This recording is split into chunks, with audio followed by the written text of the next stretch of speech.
लौंडिया London से लाएंगे, बिहार में गेहूं कटवाएंगे।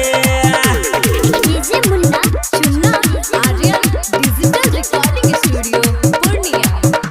चाहे देह में खुशी लगते हंसवा गेहूं खेत में टूटते चले देवे ये को नहीं पार। चाहे धूल माटी लगते गोरे गाल पर घाम जगते हिले देवे ये को नहीं पार।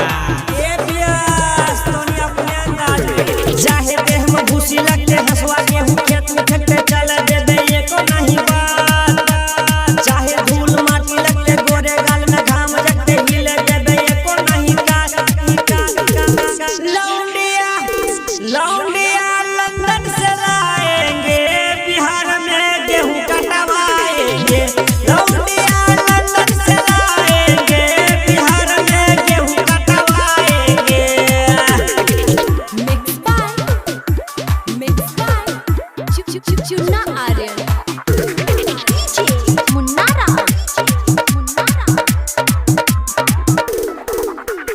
हिट्टी बाजार मधुबनी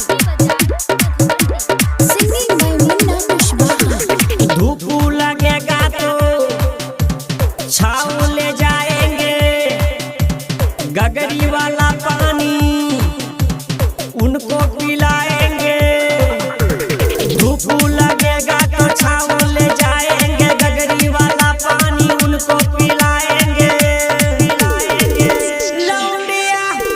लौंडिया लंदन से लाएंगे, बिहार में गेहूं कटवाएंगे।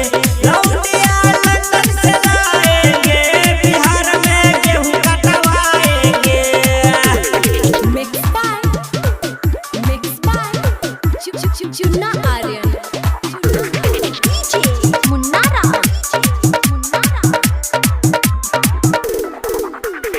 हिट्टी Bazar Madhubani singing by Munna Kushwaha.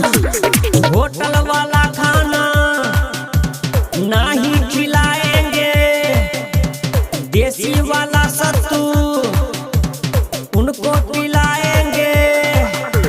Hotel